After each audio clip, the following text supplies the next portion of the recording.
The Alt Goes Mainstream podcast is brought to you by Juniper Square.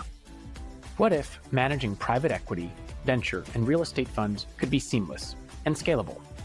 Meet Juniper Square, the fund operations partner to over 2,000 private market GPs worldwide. Juniper Square gives GPs the connected software, data, and fund administration services needed for modern private markets. No matter how ambitious your next raise is, how many investors you manage, and how complex your investment vehicles are, Juniper Square empowers GPs to raise capital faster, reduce operational risk, and deliver a world-class investor experience. And with Juni AI, Juniper Square's enterprise-grade AI built for private markets, GPs can truly and finally unlock the power of AI to work smarter, move faster, and focus on relationships and returns. Scale your business, not your operational burdens and costs. Visit junipersquare.com/AGM today to learn more. Everybody gets a piece, we're going mainstream. Everybody's gonna eat, we're going mainstream. All my family is see you on Main Street, we're going mainstream. From Wall Street to Melrose Avenue, We're going mainstream. venture capitalists to athletes to creators Mainstream. to the person who's collecting trading cards We're going mainstream. in a collision of culture and fighting. We're going mainstream. Welcome back to the Alt Goes Mainstream podcast. Today's conversation brings us Beachside, featuring a live podcast from Soho Beach House in Miami with EQT Partner and Head of Private Wealth Americas, Peter Aliprantis. With the backdrop of the beach behind us and the wealth community in the audience, Peter and I discuss the nuances of the wealth channel and how Peter's experience working with wealth is being brought to bear as he brings EQT's brand and capabilities to the America's Wealth Channel. Peter brings a wealth of knowledge to the private wealth solutions world, garnering over 25 years of experience in the space. Prior to joining EQT, Peter spent 12 years at TPG Angelo Gordon as a managing director, where he focused on new business development and intermediary distribution. Peter and I had a fun, lively, and fascinating discussion. Listen in. We're going mainstream.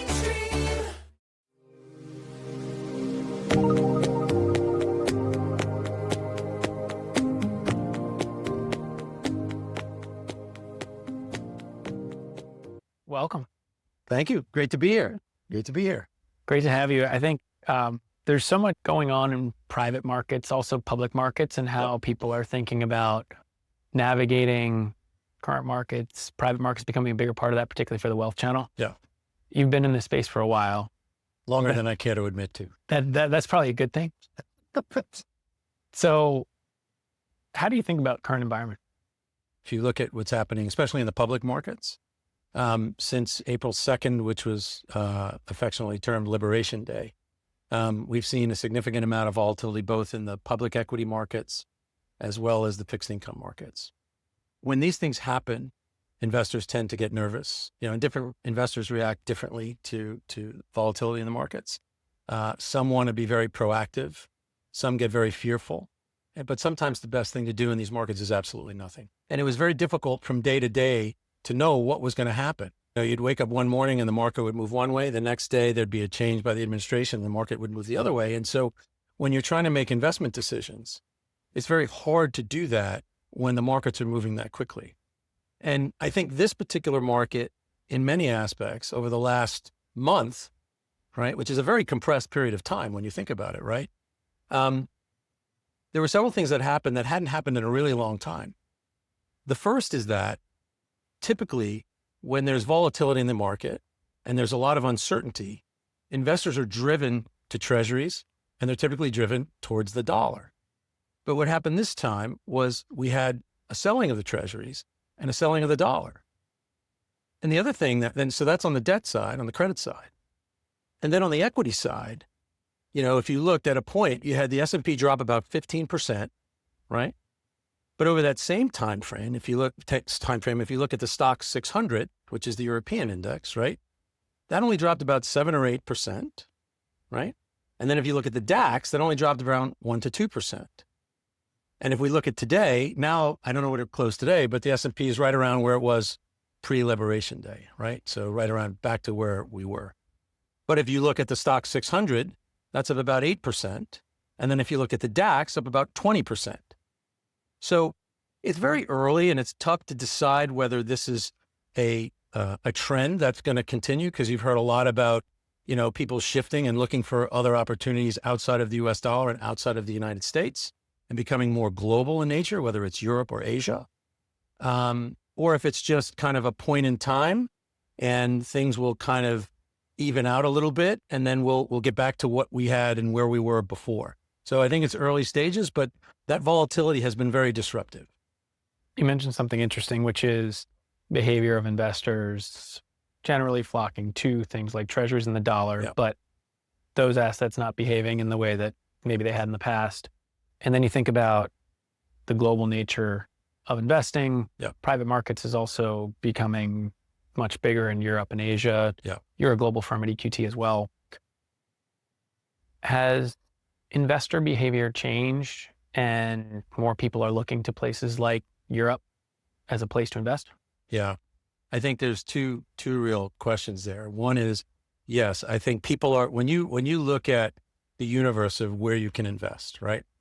If you look at the Americas, if you look at companies that have revenues of $100 million or more, 90% of the companies in the Americas are private. So the number of public companies is shrinking. It's not growing. If you look at Europe, it's about 95%. If you look at Asia, it's about 85% private companies. And there are some other dynamics, right? So if you look at Europe, there's a lot fewer private equity firms that are putting capital to work in Europe. So the entry PE multiples that you can buy a company at in Europe is much lower than it is in the US.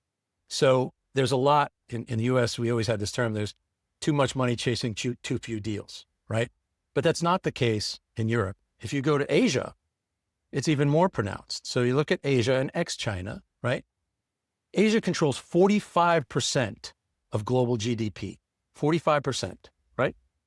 And I think it has roughly 60% of the world's population. But there are very, very few private equity companies that do buyouts in Asia. And you have a highly fragmented market with good multiples and entry points to get into Asia. And so the opportunity sets now, from an investor perspective, they're saying, well, if multiples are high, and you even talk about public market, like I always talk about also, like when people talk about Europe and they say, well, I don't know if I want to invest in Europe. Historically, we haven't had a good experience there. I say, well, okay, you probably haven't had a good experience in the public markets in Europe because they have underperformed the public markets in the US. But when you look at private markets, the private markets in Europe have significantly outperformed and they've done extremely well. So on that point, in the last podcast we had, you said that you've been in the Wealth Channel before it was even called the Wealth Channel. So you've spent a lot of time talking with the various constituents in the space. Yeah. The tone of conversations you're having now with them, are they more interested in investing in places like Europe than in the past?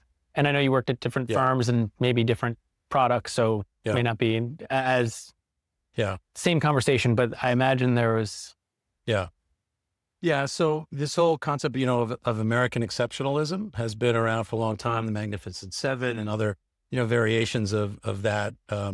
And I think, again, it's very early to be able to determine whether this is a longer term trend or a shorter term kind of blip. But I would say for sure, the conversations with us, because we're a global firm, we have a global footprint and we invest significantly. We're the third largest private equity firm in the world. About a third of those assets are invested in the Americas, and roughly a third in Europe and a third in Asia. We're one of the largest, if not the largest, private equity investors in Asia. And so I would say both institutionally and from a private wealth perspective, the amount of conversations we have around, hey, we want to reevaluate our geographic investments and we want to allocate additional capital to Europe and Asia, those conversations are happening every day and much more than they did over the last 6 months. The other interesting thing about that as well is there's mega trends. Those mega trends are global, right? Yeah. Deglobalization, decarbonization, data centers, and digital infrastructure. Yeah. Those are all global trends happening all over the world. How much do you think that factors into investors' perspective around thinking about investing globally, and also how you as a firm think about approaching things? You have investments across private equity and infrastructure and real estate. Yeah. So it's really interesting. So there's a lot of discussion around data centers. You can't watch CNBC or Bloomberg or any of the other, financial news channels or read anything online without hearing about data centers. And really, it is a global story because it's not just in the US. A lot of this is happening in Europe and a lot of it's happening in Asia as well. So it is a global trend. What also is very interesting and where we're very focused on from an infrastructure perspective is the amount of energy that's going to be needed to power these data centers. So for example, right, if you and I wanted to build a data center and we needed 2 gigawatts or 50 gigawatts, whatever the number is. I don't even know what a gigawatt is, but you get the point. You probably shouldn't be building a data center then. Yeah. So let's say we did. So you would say, okay, and let's say we wanted to build, there are 2 major places in the US where data centers are housed. One is Northern Virginia and Ohio. And so if you wanted to go to Northern Virginia, you'd have to file with the local utility and say, okay, we want to build this data center. We want to get on the grid and we need 12 gigawatts of data. They would more than likely tell you, okay, great, we'll put you on this list and we should have that available in the next 3 to 5 years, right? But if you're a hyperscaler and you're in the AI race, you don't have 3 to 5 years.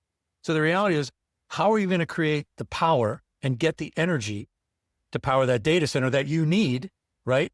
There are a couple of different options there. And by the way, those hyperscalers are very committed to zero emissions, right? And so how are they going to achieve that? Wind and solar and batteries. But the problem with that is they can't be on 24/7 because when the sun isn't shining, they're not generating any electricity. When the wind isn't blowing, they're not generating enough electricity. And the battery storage today doesn't have the capacity to store that energy for 24 hours till the sun comes back out. So the answer really is natural gas. And so what you've seen recently, right, are a lot of these large companies, energy companies, building natural gas facilities to power hyperscalers' data centers. But what they're doing is they're creating them with carbon capture capability. So a couple of months ago, I think it was ExxonMobil that came out and said they're building this massive facility with a carbon capture technology that would capture 90% of the emissions of the natural gas facility. And so that's where I think this is going. So it's not just the data center build outs, it's how are you going to create the energy for this? And then there's a whole discussion around nuclear, right? Nuclear energy, clean energy. But we haven't built a nuclear facility in this country in 20 years, 30 years. And the costs associated with building a nuclear facility are massive. And then there's the whole notion of modular reactors, SMRs. And the idea there is you co-locate those SMRs with the data center so you don't have to be a part of the grid. And then also if you have excess capacity, you can sell your energy back to the grid. So all these things are happening globally and they're happening at such a quick pace that this is not just something that's going to be an opportunity in the next year or 2 years or 3 years. We're talking about 10 years, 15 years, 20 years where this is going to have to play out. When I hear you talk about that, I think about scale. You need scale to be able to invest in these types of projects, investment opportunities. How much does scale matter?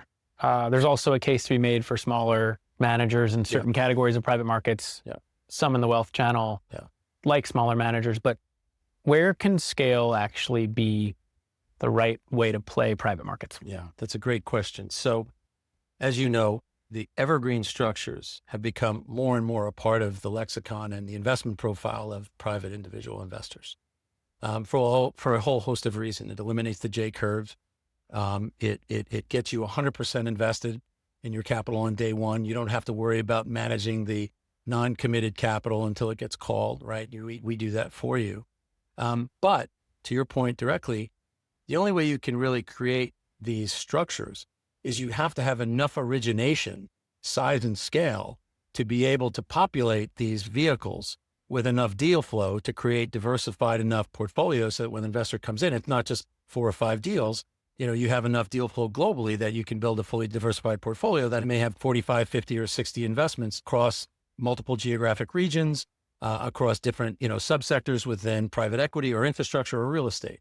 And so the only way you can do that is to have a significant amount of deal flow and origination capability. That's really, really important. How does one generate an edge in origination? You have to have been doing this for a long time. There's a high barrier to entry. If you look at EQT specifically, we originate a significant amount of deal flow across our private capital business, our infrastructure business, and our private real estate business. And as you probably know, co-investment has also become an extremely important, I would call it, it's like today's syndicate. Like back in the old days, there was IPO syndicate. Mm-hmm. Well, today it's co-invest. And so what happens there is, both institutionally and from a high net worth perspective, people will say, well, great, I'm going to invest in your fund, and that's terrific. But I also would like to get some co-invest in addition to that. And the only way you can generate co-invest is to have enough origination, to have enough deals to put in your funds, and also to give that co-invest to whether they're institutional investors or private wealth investors or distribution partners that you're working with. The other thing too is when you look at firms that are out there, like Hamilton Lane and Partners Group and HarborVest, right? They get a lot of co-invest from firms like EQT.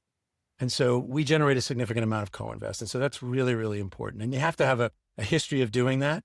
And the underlying portfolio companies that you're buying need to trust you as an organization. And that becomes really important too. Well, there's two other interesting elements of evergreen structures. One is on the company side, and the investments that you'd make. Does having an evergreen structure make it easier for family-owned businesses who might want an investor who would hold longer than a typical closed-end fund period to invest in their company, because they may want to continue to own it as a family-run business across generations? Is the evergreen structure actually changing the types of companies that might be available to private equity firms to invest in? It's an interesting question. I would say that may be the case, but for us, the way we've structured our evergreens is that, every deal that gets done, we did opco structure. So every deal that gets done or happens that we allocate in our opco structures are deals that get allocated to our institutional funds. So we're not originating different deals in our evergreen structures than get originated in the institutional funds. So I think if that's the case, I haven't really seen that at this point. For those who may not be as familiar, what's the opco structure? The opco structure is where it's basically a co-invest structure. So instead of investing in prior vintage EQT funds like vintage 5 and vintage 6, it actually is co-investing alongside of our institutional funds in specific deals. So it's a company, it's actually not a fund. So when you invest in this company, you own specific deals, and we're control investors, or we have control of those deals within the individual company that we invest in. And by the way, the other thing I would say that's really important is, as a result of that, we can take investors down to the accredited investor level. It's not just the QP level. So the number of investors that we can actually have invest in the fund is a much bigger funnel than if we were just doing qualified purchasers. What you're getting at is something that's reflective of this trend that's happening in private markets, which is the advent of evergreen structures, this innovative structure, and to some extent enable more investors to access private markets. As you say, you're enabling lower minimums, et cetera. Yeah. The other interesting side of that, though, is although this was an innovation really for the wealth channel, some institutional investors have started to adopt the evergreen structure as well. There's structural changes in the institutional market, particularly with smaller foundations and endowments. Yeah. Some large pensions, sovereigns may want to invest right away, fully invest right away. Are you seeing institutions start to adopt evergreen structures? Yeah, it's a really interesting question. Yes. So there are a couple of different reasons for that. So when you talk about the very large, corporate pension plans and defined benefit plans for states, that those guys probably aren't the ones that are going to invest in the evergreens. But the small to medium sized institutions where they may not have a very large investment team to do origination and due diligence, what happens there a lot is So if they invest in your drawdown structure fund, vintage 5, and they really like you and they have a good experience with you, right? And you do well, and then you come back to market 12 to 18 months later, they now have to re-underwrite the same fund with the same management team. And that's a big burden for them. So now we come across and we say, okay, well, we have this. And by the way, there are a lot of firms that have come to us and said, hey, it would be great if you had this evergreen structure so that we like what you do. We like the team. We've had a good experience from a performance perspective. We just want to keep our money in there, right? And so those are the folks that really we're seeing a lot of interest coming into these evergreen structures because one, it makes it easier for them to allocate. Number two, again, they don't have to manage the non-committed capital, right? And figure out what to do with that. And on top of that, they're compounding every day. They invest 100% of every dollar they commit on day one. So those dollars are compounding every day, as opposed to, when you get a drawdown structure, you're only getting return on the called capital as opposed to the committed capital. So all those reasons, I think, are why you're seeing additional interest in the evergreens. Do you think evergreens will become the predominant way that most people end up investing in private markets going forward? I think what will ultimately happen is something very similar to what we've seen in the traditional markets. If you remember, right, and I'm old enough to remember this, active management in the public equity markets was the way you invested until, benchmarking came along, the S&P came along, and all, everybody would invest in an ETF. And so it was like people then created core and satellite approaches to investing, right? So your core would be your ETF, and then where you had, real, investment prowess in a particular other asset class, which might be a little bit more niche in nature, where you would invest with an active manager. It's core and satellite. I think you're going to see the same thing in private markets across both private equity and infrastructure and potentially real estate, where the evergreen structures become the core portion of where they invest. And then there may be, hey, we really like data centers, or we really like, core infrastructure. And so we'll invest in a drawdown structure there. So I think you'll have a core and a satellite across, a client's allocation. Brings up a really interesting question around where and how allocators can add value to their clients. I think we're at an interesting point in the development of the wealth channel as it comes to private markets, where access is now table stakes. People can go on the platforms that we all know, the iCapital, the Cases, the Allocates, the One Platforms, et cetera, to be able to have access to private markets, right? And many of the biggest managers. Yep. That could be for an advisor who's smaller. That could be for an advisor who's larger. Yep. Now it feels like advisors are trying to figure out how to customize, but also customize at scale. Yeah. When you say things like core and satellite, that's where my mind goes, is how different allocators help their clients allocate to private markets. They'll think about how they customize solutions for them. Yeah. How do you think the theme of customization is going to unfold when it comes to working with the wealth channel, and how an allocator from the wealth channel might think about customizing their clients' allocations to private markets? So the way I would answer that is I think model portfolios will become extremely important going forward.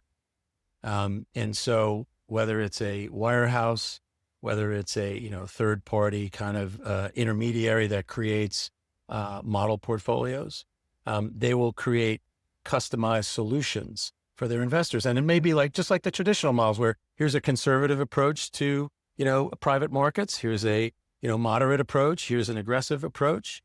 I think we're early stages in that, but that's ultimately where I think where the market will go. And here's why: because as you kind of move down the food chain from the largest investors to the more mass affluent investors, it's very hard for them to allocate to individual managers and do manager selection and allocations, because minimums are much higher, and they may not want to allocate as much money to alternatives to meet all those minimums. So I think these models are going to be the way that they're able to access those portfolios. What's it going to take for a manager to be able to get in the models? Well, I think a couple of things. One, I think you have to, at a minimum, have a portfolio that is available for accredited investors, not just, and it has to be evergreen. I don't think you're going to see a lot of drawdown structure vehicles in You might, I mean, but I think that would be really hard to implement and execute. And I think you have to also have the ability to support those models, because it's not just about performance. Performance is kind of table stakes. Although in private markets, as we all know, there is a big difference between top quartile performance, right, and low quartile performance, right, first quartile, quartile, and fourth quartile. But so if that's table stakes, there are a lot of other things around client servicing, being able to communicate and have a conversation with the advisor and help them understand what they're actually buying. I think education around these products is really, really important, and being able to explain to an investor why they want to be invested in private markets, what the benefit is, how they're able to dampen volatility in markets like this, where we're talking about a lot of vol in the public markets. All of those things are very important in addition to just performance. So it brings up an interesting question as you think about how you work with the wealth channel. So as more people get access, there will always be those in the wealth channel who want something different, something special. Yeah. How do you think about that as a firm and balancing both being in the models and creating products that serve and meet the needs of more investors, with also trying to be special, different, and unique? It's a challenge, because on the one hand, you want to have strategies that people want to invest in. And yes, you want to be unique, but it's funny. Sometimes people say, hey, we really want something different. And I'm not so sure they really want something different, because sometimes something different is a little bit more niche in nature. It's not as broadly accepted. And as a result of that, typically you won't have as much acceptance, right? So there's a certain swath of investors that absolutely want things like that. And we have things like that, and so do a lot of our competitors. But I think in the evergreen space, what is going to be a differentiator going forward is this notion of not just investing in the US, but having a global presence, having global investments in Europe and in Asia, and making that a larger part of your overall investment landscape. And it's different because being a firm that's based in Europe, we don't have people that just kind of reside in New York, fly over to London or fly over to Hong Kong and then get on a plane and fly home after the deal is done. You know, we have this concept in this term that we talk a lot about it at EQT, which is locals with locals. And so we have investment teams in every country that we do deals in. And the whole idea is that you need to be present and you need to be in that country and understand the laws, understand how those businesses operate. And by the way, from country to country, there are a lot of differences. So it's really important to us to have locals with locals. Well, you talk about locals with locals. You're building a wealth business in the US local to this jurisdiction. Yes. How do you think about going about doing that? So, you know, it's a very important point, because what's become increasingly important is how do you service those investors, right? Because, you know, in the old days, firms like private equity firms or private credit firms would say, hey, we're going to take our institutional, you know, products and just sell those to the wealth channel. And that's what we're going to do. Today, that's really turned the opposite direction, where, because quite frankly, the wealth channel back, 15, 20 years ago was not really as big a pool of capital for firms like ours as it is today. It's become now everybody's chasing the wealth channel, right?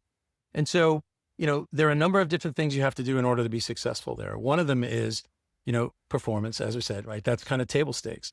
The other is you've got to have product development teams that can build bespoke products that are applicable for the private wealth channel. You can't just sell your institutional funds to the wealth channel.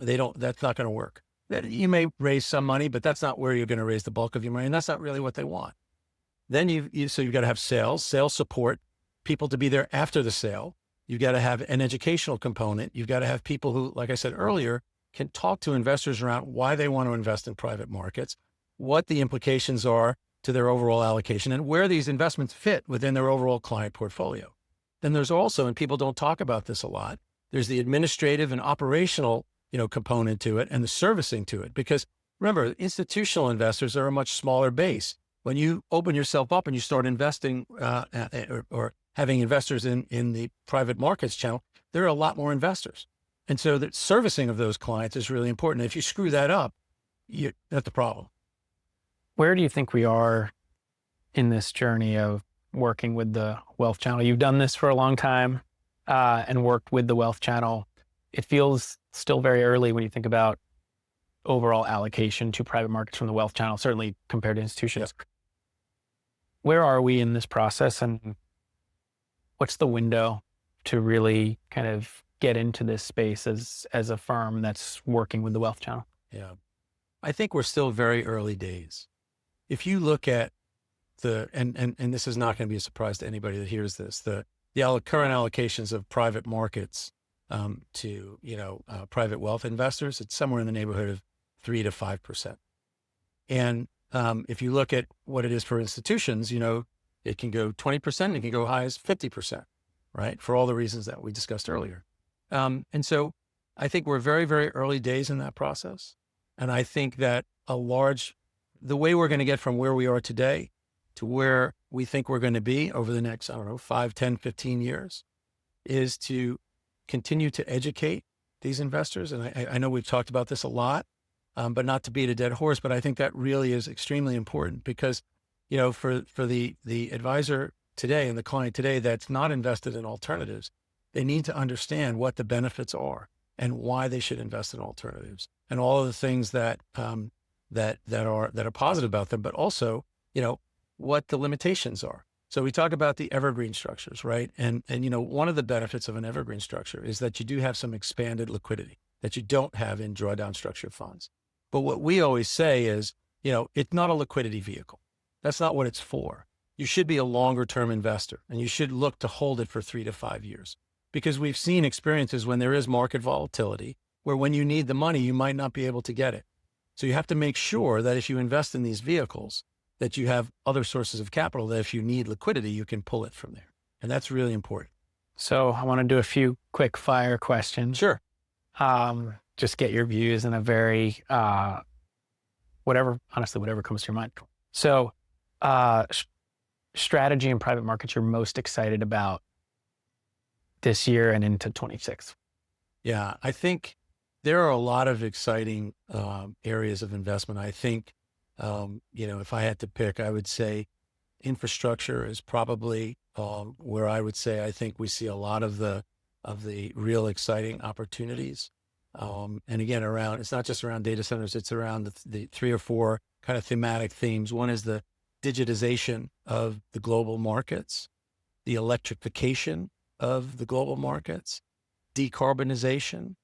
All of those things are thematic trends that really are going to impact global society, not just this year and next year, but for the next 5, 10, 15, 20 years. And we as a firm are typically thematic investors. And those are the things that we think are really going to drive a significant amount of opportunities going forward.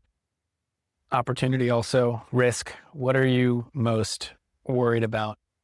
So I think from a strategy perspective, I would say the biggest concern I have is as we're moving more towards the democratization of alternatives, my concern is that investors, and again, I go back to this education component, need to understand why they're investing here and what the benefits are and what they're going to get out of it. Back when hedge funds were all the rage, everybody wanted to invest in a hedge fund and they expected to make, if the market was doing 10%, the hedge fund was going to do 25 or 30%. And they bought into it and they saw it as a very aggressive investment. And they wanted to do it as part of, a high octane strategy. Whereas with private markets, we don't necessarily see it that way. We see it that it can potentially be a ballast to your portfolio. So I think it's really important. What could go wrong there? People might have a mismatch between what they think the expectation is of investing in private markets and what the actual outcome is.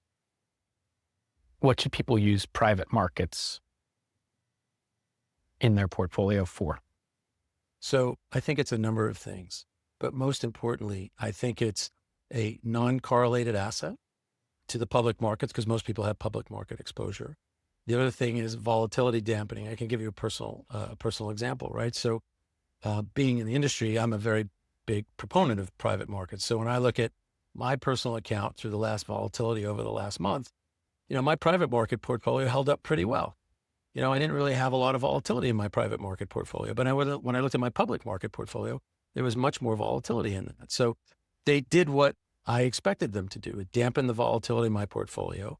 And it gave me a good sense of, hey, this is working. It's not just a theoretical discussion. It's actually working, because people can talk about it and say, hey, this is what happens, but you want to make sure that that's what actually transpires in your portfolio.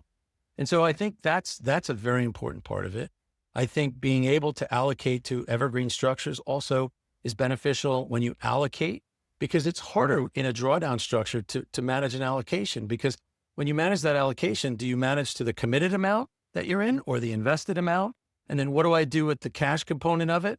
And so it's a much more complicated investment strategy. Next big innovation in private markets. The model portfolios.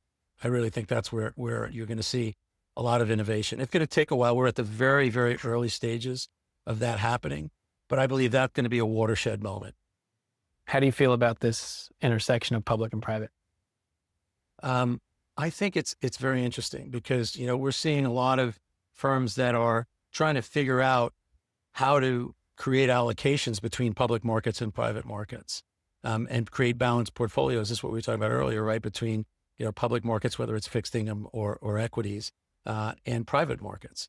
And how do we create those allocations? And are people going to want that? Or are they going to build their own allocations? And are different, distribution partners going to build their own allocations versus general allocations? We don't know. It's very early days. And I think there's a long way to go on that. The people in this room probably have already moved beyond this, but for many, have they moved beyond the 60-40 mentally? I think there are definitely people who have moved off the 60-40, but I think there are still people that need to be convinced to do it. And I think some people have kind of stuck a toe in it, but the reality is when you stick a toe in it, it doesn't have the same impact as when you allocate enough to have it make a difference to your overall portfolio. But I think that'll come. I think that'll come again with the education component. Well, Peter, this is great. Thanks Always so much. great to see you. Likewise. Thanks very much, Michael. Yeah. Thanks for listening to this episode of Alt Goes Mainstream. I hope you enjoyed it. You can read more about alts at my Substack, altgoesmainstream.substack.com. Thanks a lot and have a great day. We're going